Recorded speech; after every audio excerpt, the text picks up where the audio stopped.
Good morning, আমি পায়েল। তো এখন ঘুম থেকে উঠেই আমার প্রথম কাজ বিছানাটা গুছিয়ে নেওয়া। ছোট থেকেই শুনে আসছি বাসি বিছানা রাখতে হয় না, তো আমি সবার ফার্স্টে ঘুম থেকে উঠেই বিছানা গোছাতে শুরু করি। আমাদের করিমপুরে তো ভালোই ঠান্ডা পড়েছে, তোমাদের ওদিকে ঠান্ডা কেমন? বেশ কয়েকদিন ধরে এদিকে ভালোই ঠান্ডা পড়ে গেছে। 2025 শেষ হতে আর মাত্র একটা দিন বাকি আছে। সারা বছরটাই আমরা কিছু শিখেছি, কিছু জেনেছি, নতুনভাবে আবার নিজেকে আপডেট করেছি। তো যাই হোক, 2025 যেমন কাটুক না কেন, 2026 যেন সবার ভালো কাটুক। তো আগের ভিডিওতেই তোমরা দেখেছিলে যে আমার মা পাটিসাপটা করেছিল, তো সেটা ছিল রাতের। আমরা সকালে আবার খেলাম। এটা হচ্ছে আমাদের ছাদ, আর আমাদের ছাদ থেকে আমাদের বান্ধবীর বাড়িও দেখা যায়। এটা হচ্ছে আমার বান্ধবীর বাড়ি, এই যে এটা। তো আমরা ছাদ থেকেই রীতিমতো কথা বলি। এটা হচ্ছে আর একজনের জমি, মানে এই যে ছোট দাদুদের।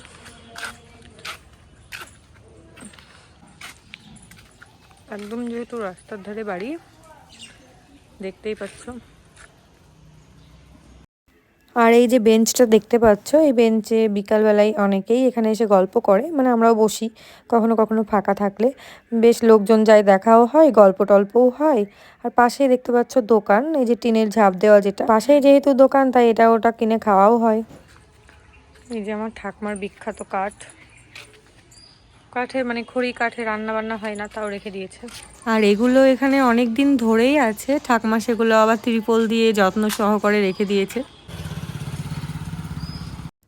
আমি মনে করি বাড়ি যেরকমই হোক না কেন, নিজের বাড়িতে নিজেরই শান্তি, কারণ অন্য জায়গায় গেলে সেই শান্তিটা তোমরা পাবে না। আজকের ওয়েদারটাও দেখতে পাচ্ছ, আজকে সারাদিনে রোদ উঠবে না, এখন মোটামুটি 11টা মতো বাজে। আর এই যেটা আমার ঠাম্মা এসেছে জামা কাপড় মেলার জন্য, এত বয়স হয়ে গেছে তাও। তো যাই হোক, তারপরে আমি নিচে এসে স্নান করে পুজোটাও সেরে নিই। পুজো করতে সন্ধ্যা দিতে আমার বেশ ভালোই লাগে। তো এদিকে আমরা একটা ভুং ভাং পিৎজা করার চেষ্টা করছিলাম, মানে আমরাও জানছি এটা পিৎজা নয়। পিৎজার জন্য বাড়িতে যেগুলো থাকা দরকার সেগুলো কোনোটাই ছিল না, তো জাতা মাতাই বলতে গেলে। আমরা মাঝে মাঝে উদ্ভট এটা ওটা বানাই, তো যাই হোক কত কান দিলে চলবে না। তো আমি খেয়ে তারপরে রাস্তার গেটের সামনে এই সুন্দর ডিজাইনটা করছিলাম। পিৎজা খেয়েছিলাম 11:30টার দিকে, আর এখন মা ভাত খেতে ডাকছে। এখন বাজে দুপুর 2টো। আর আজকের মেনু ছিল পুঁই মুচুরির তরকারি, বড়ি আলু দিয়ে একটা তরকারি। খেয়ে একটু রেস্ট নিচ্ছিলাম, আর মা ডাকলো যে আগুন জ্বালিয়েছে, ওই জন্য একটু হাত পাগুলো সেঁকতে বলছিল।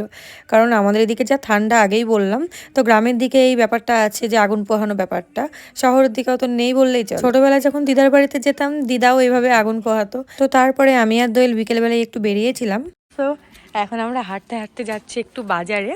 আর এটা হচ্ছে আমাদের পাড়ার বটতলা, মানে এখানেই সব পুজো হয়, প্রত্যেকদিন এখানে গীতা পাঠ হয়। এখন যাচ্ছি বাণী মন্দিরে, কিছু খাতা বই কেনার আছে, ডায়েরি কেনার আছে, তো সেই জন্যই।